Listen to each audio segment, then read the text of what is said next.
Bonjour à toutes et à tous. Tout d'abord, meilleurs vœux pour cette nouvelle année.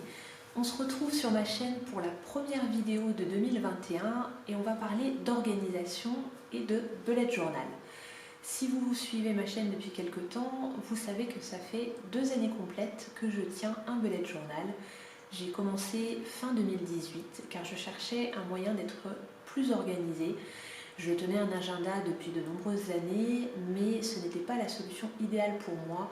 J'avais également des listes à droite à gauche qui traînaient et j'avais du mal à trouver le système qui me convienne vraiment au niveau de l'organisation, que ce soit au niveau du travail, de la maison, de la vie privée, de la vie professionnelle.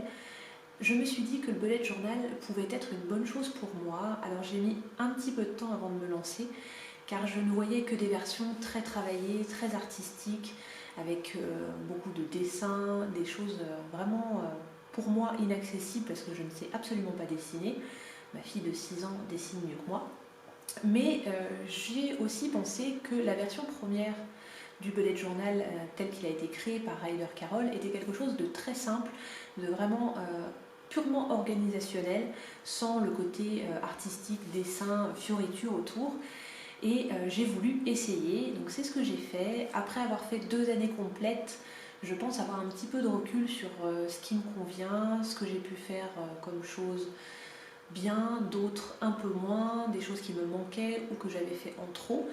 Donc dans cette vidéo, je voulais un petit peu vous parler de tout ça. Cette année, pour faire mon bullet journal, j'ai changé de marque de carnet. J'ai eu pendant 2 ans un carnet A5 de la marque Leuchtturm 1917. Je pense que j'écorche un petit peu le nom, en couleur rose fuchsia assez flashy, je l'aimais beaucoup. Et cette année, j'ai changé pour la marque Stationery Island, donc je suis restée dans des tons assez colorés, assez girly. Ce qui m'a fait changer de marque, c'est la qualité du papier. J'ai eu donc pendant 2 ans ce carnet qui me plaisait bien au niveau du format. Les 2 carnets sont avec des pointillés, donc c'est très facile pour faire ces traçages.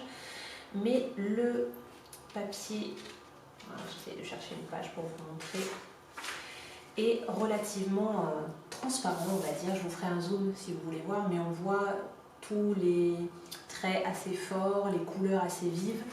Je pense d'ailleurs que ce genre de carnet n'est pas adapté pour celles qui font un petit peu d'aquarelle dans leur bullet journal en décoration.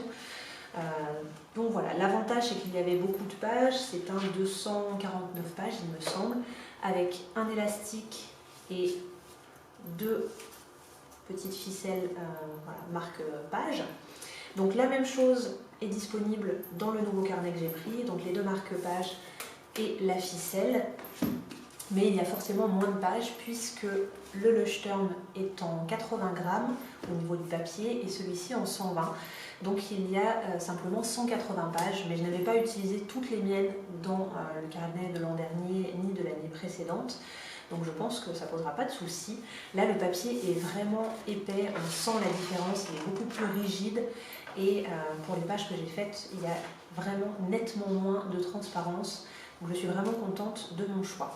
Après, petit détail aussi au niveau de l'aspect intérieur de ces carnets, le bullet de Leuchtturm a en page de couverture une petite place pour noter vos coordonnées si vous égarez votre bullet journal. Et ensuite, comme ces pages sont numérotées, vous avez des parties index pour pouvoir noter quelle page correspond à quelle liste, par exemple, si vous voulez faire une liste d'idées cadeaux, une liste de lecture, vous pouvez vous y retrouver plus facilement ou mettre aussi chaque début de mois le numéro de la page correspondante. Alors il n'y a pas ceci dans le carnet Stationery Island, pardon pour la bafouille.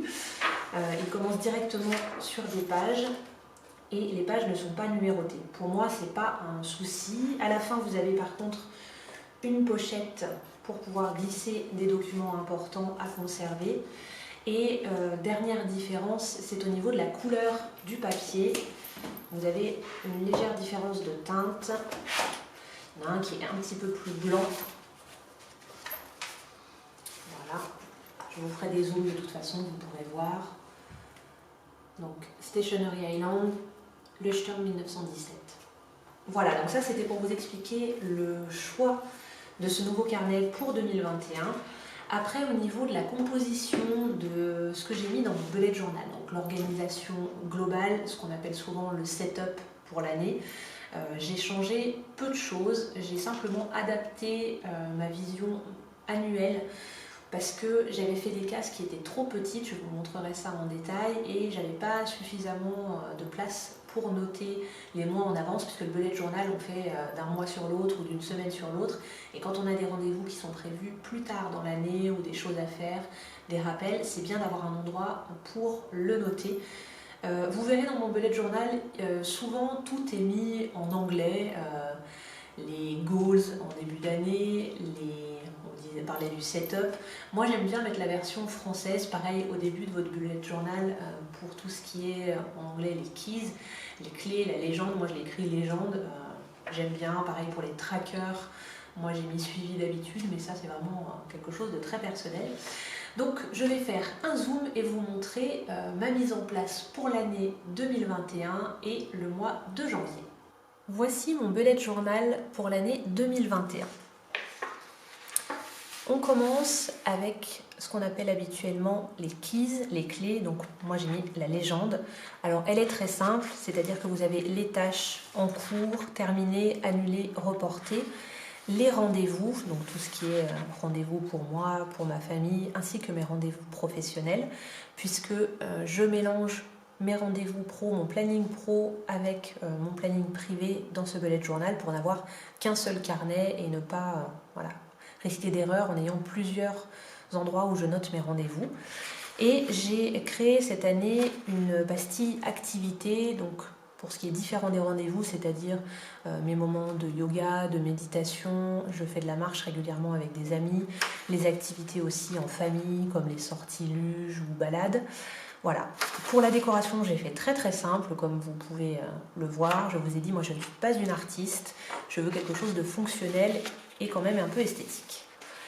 Ensuite, j'ai toute l'année 2021 avec les jours de la semaine, ce qui me permet de vraiment me repérer facilement pour trouver les dates de week-end ou autres. Alors là, je ne l'ai pas encore rempli pour pouvoir vous montrer, mais ensuite je vais passer au stabilo les semaines de vacances, ce qui me permet de repérer facilement les vacances scolaires et de planifier nos activités. Et sur cette page-là, ça va être ma décoration, ma mise en page pour 2021. Mais comme je vous le disais, je ne suis pas une artiste et puis je suis assez pointilleuse sur l'esthétique. J'aime que les choses soient bien faites, j'ai un peu de mal avec les ratures ou autres. Donc je prends vraiment le temps de réfléchir à ce que je vais faire comme décoration pour mettre en valeur le mot 2021. Ensuite, une page très classique des bullet journal.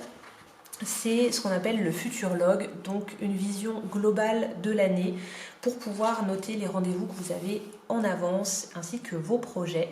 Alors, petite différence par rapport à l'an dernier, dans mon bullet journal 2020, j'avais fait sur cette double page tous les mois de l'année, mais du coup mes cases étaient assez petites, assez étroites et certains mois c'était un petit peu compliqué. Donc j'ai décidé de le faire cette fois sur 2 doubles pages, donc avec les premiers mois de l'année, mon année 2021, et sur la double page suivante, le reste de l'année, ainsi que le début 2022. Donc j'ai changé de couleur pour vraiment avoir une démarcation. Et c'est vrai que quand on arrive en novembre ou décembre de son bullet journal, c'est bien d'avoir un petit peu de place pour anticiper les rendez-vous suivants, les événements, surtout que dans la famille, on a des anniversaires pas mal en janvier, février, mars, donc ça me permet vraiment de pouvoir m'organiser. En parlant d'anniversaire, une page que j'aime beaucoup, alors je ne sais pas si je vais la décorer un peu plus. L'année dernière, j'avais fait quelque chose avec des ballons, quelque chose de très très coloré. Là, pour l'instant, je suis restée relativement sobre. On va voir si je le laisse comme ça ou non. Mais j'ai fait des cases pour pouvoir noter chaque mois les anniversaires. Ça me permet de ne rien oublier. Et en général, je mets le prénom et l'âge de l'année pour pouvoir m'y retrouver. Donc j'ai utilisé très simplement des petits stickers que j'avais, j'ai fait de la récup. Ceci c'est vraiment des petits bouts qui me restaient et j'ai juste pu mettre les premières lettres du mois, je trouve que ça va très très bien. Ensuite, quelques listes. Dans le bullet journal, on trouve assez souvent des listes d'idées, de buts, des listes pour les vacances, des listes d'idées cadeaux, des wishlists. Et moi, ce que j'avais beaucoup aimé faire il y a 2 ans, que je n'avais pas refait l'année dernière et je l'ai regretté, c'était de noter toutes mes lectures de l'année. Et je l'avais fait ainsi en dessinant des étagères et en les remplissant avec des livres, en marquant le titre une fois que j'avais lu le livre. Donc je le refais pour cette année, il faut encore que je note lecture. Et comme j'ai déjà lu un livre en ce début d'année, en cette première semaine, il faudra que je le note. Et je me suis fait aussi une page pour les idées vidéo, ça je l'ai fait l'an dernier et ça m'a beaucoup aidé. Dès que j'ai une idée qui me traverse l'esprit, je la mets sur papier, comme ça je ne l'oublie pas. Et quand j'ai besoin de filmer, j'ai toutes mes idées qui sont rassemblées. Ici j'ai laissé une double page pour d'autres listes. Voilà, si j'avais une inspiration, je préfère avoir un petit peu de place libre. Et ensuite on passe au premier mois de l'année. Donc comme je vous l'ai dit, décoration très simple, j'ai simplement utilisé des pochoirs. Et ici vous avez mon suivi d'habitude, donc je fais des cases en fonction des jours de la semaine.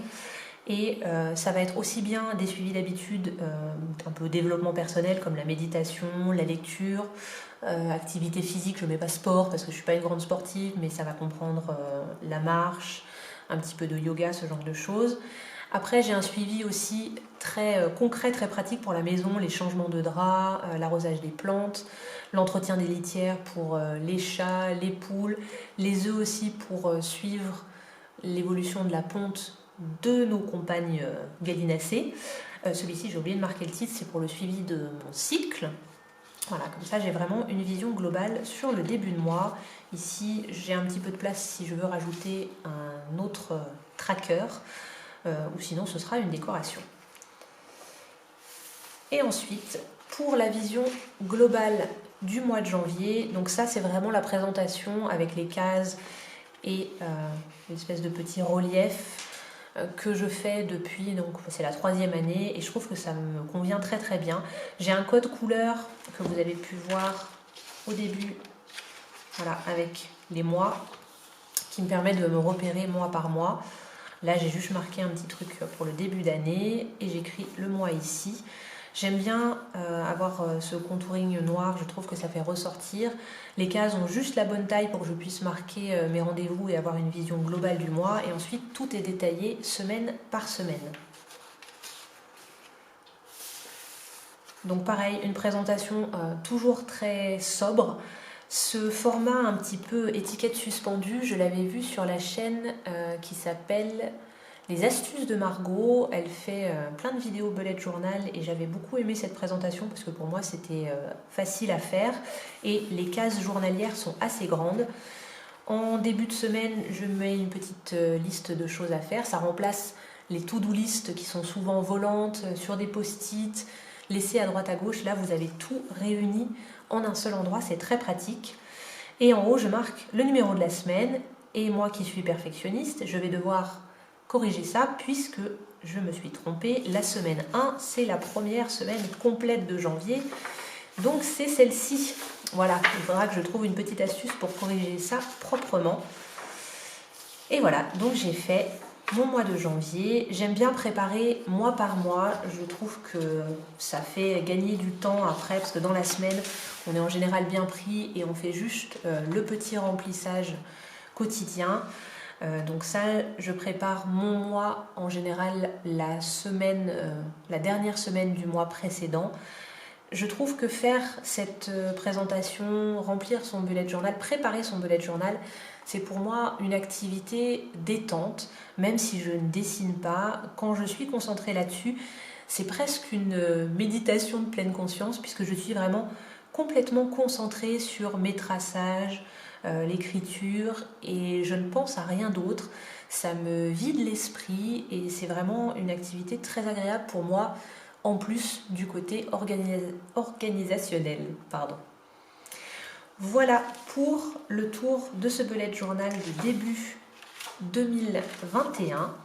Alors si vous avez des suggestions pour la décoration de cette page pour 2021, je suis preneuse. Ou si vous voulez partager avec moi des chaînes de bullet journal ou des blogs, qui me donneraient des idées, ce serait avec grand plaisir, sachant que, comme je vous l'ai dit, moi je ne suis pas une artiste, donc il me faut des choses très simples à faire. J'espère que cette vidéo vous a plu et surtout qu'elle a pu vous être utile, que vous fassiez déjà un bullet journal ou non. Si ça vous a donné envie de vous lancer, je serais ravie de voir un petit peu ce que vous faites. Sachez que c'est vraiment un outil qui est personnalisable, il faut faire en fonction de vos goûts, de vos compétences, vos talents, et le but c'est vraiment que ce soit un outil qui vous serve au quotidien et qui vous aide à optimiser votre organisation. Je vous souhaite une excellente journée, prenez bien soin de vous et de vos proches et on se retrouve très bientôt pour une autre vidéo.